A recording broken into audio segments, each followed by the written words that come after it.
Hello friends, welcome to my channel stocks and investment Tamil. இந்த வீடியோவில் Muthoot Microfin IPO ரிவ்யூவை பார்க்க போனோம். இந்த ஸ்டாக் வந்து லாங் டேர்ம் இன்வெஸ்ட்மெண்ட்டுக்கு சரியா இருக்குமான்னு சொல்லி பார்ப்போம். 1992 ஸ்டார்ட் பண்ண கம்பெனியா இருக்காங்க முத்தூட் மைக்ரோஃபின் லிமிடெட். இவங்க முத்தூட் பாப்பச்சன் குரூப்போட சப்சிடரி கம்பெனியா இருக்காங்க.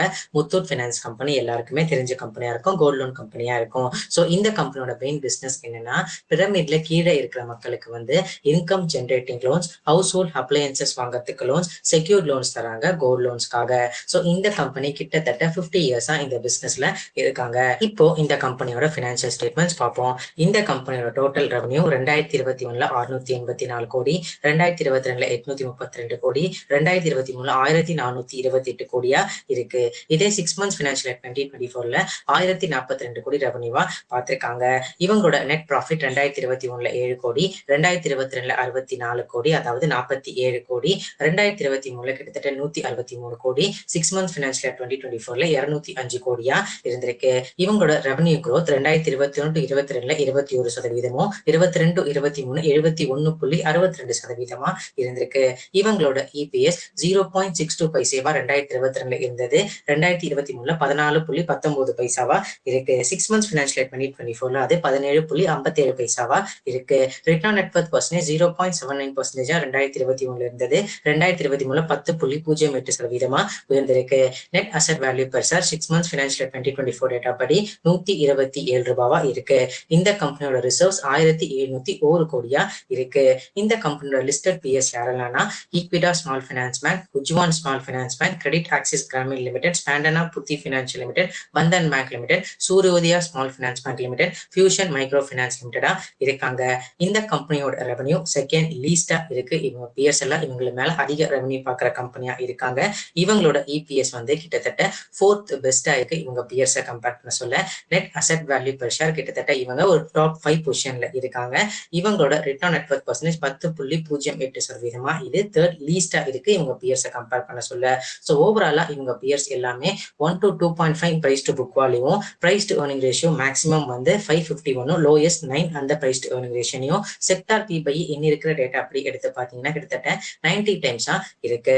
இந்த கம்பெனியோட IPO dates 18 to 20 December 2023. IPO price 277 ரூபாயில இருந்து 291 ரூபாய் ஒரு ஷேர் நிர்ணயிச்சிருக்காங்க. ஆஃபர் ஃபார் சேல் 200 கோடி, ஃப்ரெஷ் இஷ்யூ 760 கோடி, லாட் சைஸ் 51 ஷேர் 14,841 ரூபாவா இருக்கு. ஃபேஸ் வேல்யூ 10 ரூபாய், ரீட்டைல் அலோகேஷன் 35% இருக்கு. Allotment date December 21, 2023, initiation of refund December 22, 2023, credit of shares to demat account December 22, 2023, listing date December 26, 2023 இருக்கு. ப்ரொமோட்டர் ஹோல்டிங் போஸ்ட் IPOல 55.47% இருக்க போகுது. இந்த கம்பெனியோட கரண்ட் கிரே மார்க்கெட் பிரீமியம் 95 ரூபாய், expected listing price 386 ரூபாய், 32.65% listing gains தர வாய்ப்புகள் இருக்கு. இந்த company 5th largest NBFC micro finance கம்பெனியா இருக்காங்க கிராஸ் லோன் போர்ட்போலியோவை கம்பேர் பண்ண சொல்லும்போது. தேர்ட் லார்ஜஸ்ட் NBFCயா இருக்காங்க சவுத் இந்தியால கிராஸ் லோன் போர்ட்போலியோ கம்பேர் பண்ண சொல்லும்போது. லார்ஜஸ்ட் NBFCயா இருக்காங்க கேரளா ஸ்டேட்ல முத்தூட் ஃபினான்ஸ் மாதிரி. இந்த கம்பெனி தமிழ்நாட்டுல கிட்டத்தட்ட 16% அளவுக்கு மார்க்கெட் ஷேர் வச்சிருக்காங்க இந்த NBFC MFI செக்டார்ல. இவங்களோட gross loan portfolio September 30, 2023 data படி 10,867 கோடியா இருக்கு. இந்த கம்பெனியோட valuations price to book value 2.28 இருக்கு. இதே 6 months பினான்சியல் 2023 டேட்டா படி கம்பேர் சொல்லும்போது, இதே போஸ்ட் IPO நம்ம கம்பேர் பண்ண சொல்லும்போது பிரைஸ் டு புக் வேல்யூ 1.91 இருக்கு. இன்லைன் வித் இட்ஸ் பியர்ஸா இருக்கு. இதே ஃபார்வர்ட் லுக்கிங் PBI 12.08 இருக்கு இந்த IPO பிரைஸ். இதே price to earning ratio March 31, 2023 data எடுக்கும் பொழுது கிட்டத்தட்ட 24.96 இருக்கு. அதுவும் இன்லைன் வித் இட்ஸ் பியர்ஸா இருக்கு.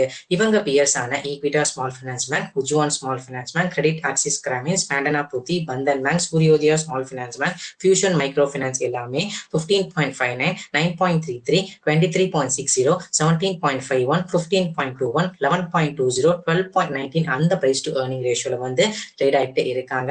ஸோ இவங்க வேல்யூவேஷன்ஸ் கரண்டா இவங்க பிஎஸ்ஏ டேட்டாவை கம்பேர் பண்ண சொல்லும்போது, அதாவது March 31, 2023 டேட்டா எடுக்கும்போது 24.96 வந்து ஹையர் சைட்ல இருக்கு. ஆனா செக்டார் PBI கம்பேர் சொல்லும்போது இந்த வேல்யூவேஷன்ஸ் வந்து அட்ராக்டிவ் வேல்யூவேஷன்ஸா இருக்கு. ஃபார்வர்ட் லுக்கிங் PBI வரும் 12 அதுக்கு இந்த IPO பிரைஸ் வந்து இருக்கு. இந்த கம்பெனியோட ரிஸ்க் என்னன்னா, இன்ட்ரெஸ்ட் ரேட் வல்னரபிலிட்டி வந்து இந்த கம்பெனிக்கு பெரிய பாதிப்பு வர வாய்ப்புகள் இருக்கு. ஏன்னா காஸ்ட் ஆஃப் போரிங்ஸ் இந்த கம்பெனி கிட்டத்தட்ட 10% மேல இருக்கு. பிளஸ் இந்த கம்பெனி MD மேல வந்து ED சம்மன் பண்ணிருக்காங்க. பண்ணியிருக்காங்க. அந்த ரிசல்ட்ஸ் எப்படி வருதோ அந்த ரிசல்ட்ஸ்க்கு ஏற்ற மாதிரி வந்து ஸ்டாக்கோட மூவ்மெண்ட் இருக்கும். அதுக்கு ஒரு எக்ஸாம்பிள் வந்து மணப்புரம்ல ரீசெண்டா நடந்த இஷ்யூஸ்னால ஸ்டாக் வந்து கீழே விழுந்துச்சு. அதுக்கப்புறம் அது சால்வ் ஆன பிறகு ஸ்டாக் மேலே ஏறிச்சு.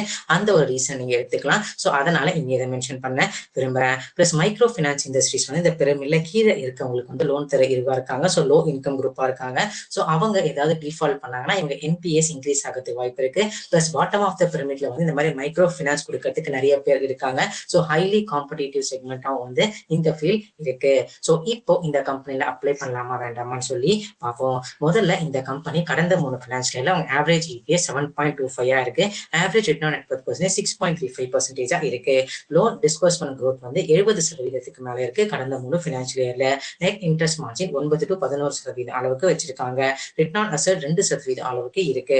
டோட்டல் லோன் போர்ட்ஃபோலியோ growth வந்து 50% மேல இருந்திருக்கு. நீங்க இயர் ஆன் இயர் கம்பேர் பண்ண சொல்ல. நெட் என்பிஏ 1% கீழேயும் கிராஸ் என்பிஏ கிட்டத்தட்ட 2.5% அளவுக்கு வந்து வச்சிருக்காங்க. ஸோ ஓவராலா அவங்க அசெட்டை வந்து ஒழுங்காவே நல்லாவும் மெயின்டைன் பண்ணிட்டு வராங்க. இவங்களோட முக்கியமான பிராண்ட் அந்த முத்தூட் பிராண்ட் வந்து இந்த கம்பெனிக்கு பெரிய பேக் போனா இருக்க பொழுது போஸ்ட் ஐபிஓ கிட்டத்தட்ட 50% மேல வந்து இவங்க குரூப் கம்பெனி வந்து இந்த கம்பெனியை ஹோல்ட் பண்ணதான் போறாங்க. ஸோ இந்த கம்பெனில இருக்க ரிஸ்க் என்னன்னா இந்த capital to risk asset ratio வந்து 20% அளவுக்கு இருக்கு. அது ஓகே தான் ஆர்பிஐ கைட்லைன்ஸ் படி. ஆனா அது கடந்த 3 வருஷத்துல வந்து குறைஞ்சிருக்கு. பிளஸ் இவங்களோட gross NPA net NPA future growth ரேபிடா எக்ஸ்பேண்ட் பண்ணும்போது நல்லா மெயின்டைன் பண்ணலாம், ஹெல்த்தியா மெயின்டைன் பண்ணலாம். இன்ட்ரெஸ்ட் ரேட் சைக்கிளுக்கு ஏற்ற மாதிரி வந்து அவங்களோட இன்ட்ரெஸ்ட் ரேட் வந்து அட்ராக்டிவ் இல்லைன்னா இவங்களோட காம்படிட்டர் வந்து இவங்க லோன்ஸோட செக்மெண்ட் வந்து பறிச்சுட்டு போக வாய்ப்பு இருக்கு. அதனால இவங்க மார்ஜின்ஸ் பாதிக்கப்பட வாய்ப்புகள் இருக்கு. அது வந்து இந்த கம்பெனி வந்து லாங் ரன்ல இருக்கும்போது இந்த கம்பெனியோட இந்த ஸ்டாக் பிரைஸை வந்து பிரச்சனை பண்ணாதுன்னு சொல்லி நான் நினைக்கிறேன். லிஸ்டிங் கெயின்ஸ் அப்ளை பண்றதுக்கு நான் என்ன சொல்ல விரும்புறேன்னா கடந்த 2 நாள்ல இவங்களோட ஜிஎம்பி வந்து குறைஞ்சிருக்கு. மார்க்கெட் ரேலி ஆகி இருந்தாலுமே ஸோ ரொம்ப பெரிய லிஸ்டிங் கெயின்ஸ் அதாவது ஒரு 50, 60, 70, 80% அளவுக்கு ரொம்ப லிஸ்டிங் கெயின்ஸ் எதிர்பார்க்காதீங்க. ஓரளவுக்கு ஒரு 30 to 40% அளவுக்கு லிஸ்டிங் கெயின்ஸ் கிடைச்சாலே நல்லதுன்னு நினைச்சுக்கோங்க. ஏன்னா மார்க்கெட் ரேலி ஆயிடுச்சு. மார்க்கெட் ஒருவேளை கன்சாலிடேட் ஆச்சுன்னா இவங்க லிஸ்டிங் டைம்ல அந்த கன்சாலிடேஷன் நடந்துச்சுன்னா அந்த லிஸ்டிங் கெயின் ஸ்லைட்டா கொஞ்சம் பாதிக்கப்படுறதுக்கும் வாய்ப்புகள் இருக்கு. ஸோ ஷார்ட் டேர்ம் இன்வெஸ்டர்ஸ் நான் என்ன சொல்ல விரும்புறேன்னா மார்க்கெட் அதே மாதிரி ரேலி ஆயிடுச்சு. கன்சாலிடேஷன் ஃபேஸ்ல இந்த ஸ்டாக் கொஞ்சம் மாட்டுச்சுன்னா கொஞ்சம் ப்ரெஷர்ல இருக்கிறதுக்கு வாய்ப்பு இருக்கு. ஏன்னா இவங்க என்பிஎஃப்சி செக்டார்ல பாட்டம் ஆஃப் த பிரமிடுக்கு வந்து கொடுக்குற செக்டாரா இருக்காங்க. ஹை ரிஸ்க் இருக்கிற செக்டாரா வந்து இருக்கிறதுனால இது தெரிவிக்க விரும்புறேன். லாங் டேர்ம் இன்வெஸ்டர்ஸ்க்கு வந்து எந்த ஐடியா சூட் ஆகும்னா so buy on dip strategy வந்து சூட் ஆகும் போஸ்ட் ஐபிஓல. ஸோ கன்சிடரிங் எனி டிப்பை வந்து கண்டிப்பா வந்து கொஞ்சம் கொஞ்சமா கன்சிடர் பண்ணீங்கன்னா ஒரு 5 to 10 இயர்ஸ் டைம்ல இந்த ஸ்டாக் வந்து நல்ல ரிட்டர்ன்ஸ் தரத்துக்கு வாய்ப்புகள் இருக்கு. ஒருவேளை இந்த ஐபிஓல நீங்க அப்ளை பண்ணி லாட் கிடைச்சதுன்னா உங்களோட கேபிட்டலை ஃபர்ஸ்ட் ப்ரொடெக்ட் பண்ணிக்கோங்க. ஏன்னா மார்க்கெட் ரொம்ப ரேலி ஆயிடுச்சு. ஒரு கன்சாலிடேஷன் ஆச்சுன்னா கண்டிப்பா அந்த ஸ்டாக் ப்ரெஷர் வரும். ஐயோ ப்ராஃபிட் குறைஞ்சிச்சேன்னு சொல்லி நீங்க யோசிப்பீங்க. அதனால ப்ராஃபிட்ல இந்த ஸ்டாக்கை கொஞ்ச நேரம் வச்சு கன்சிடர் பண்ணிட்டு அதுக்கப்புறம் பை ஆன் டிப்ல 1, 2ன்னு சொல்லி கன்சிடர் பண்ணீங்கன்னா ஒரு 5 to 10 இயர்ஸ் டைம்ல இந்த ஸ்டாக் வந்து நல்ல ரிட்டர்ன்ஸ் தர வாய்ப்பு இருக்கு. காரணம் இவங்க பேரண்ட் குரூப் கம்பெனியான முத்தூட் ஃபினான்ஸ். இந்த முத்தூட் ஃபினான்ஸ் கடந்த 5 வருஷத்துல அதே மாதிரி தான் பை ஆன் டிப் ஸ்ட்ராட்டஜி நல்லாவே யூஸ் ஆயிருக்கு. ஸோ அதே மாதிரி அடுத்த 5-10 வருஷம் இந்த ஸ்டாக் வந்து நல்ல ரிட்டர்ன்ஸ் தர வாய்ப்பு இருக்கு. முதல்ல கேபிட்டலை ப்ரொடெக்ட் பண்ணிருங்க. பை ஆன் டிப் ஸ்ட்ராட்டஜியை நல்லபடியா யூஸ் பண்றதுக்கு கன்சிடர் பண்ணுங்க. ஸோ இதெல்லாமே வந்து பாத்தீங்கன்னா என்னோட பர்சனல் வியூ. நீங்க இந்த மாதிரி ஐபிஓலயோ ஸ்டாக்லயோ இன்வெஸ்ட் பண்றதுக்கு முன்னாடி ஒரு தடவை சிவில் ரிஜிஸ்டர் ஃபினான்ஷியல் பிளேஸ்ல மறக்காம கன்சல்ட் பண்ணுங்க.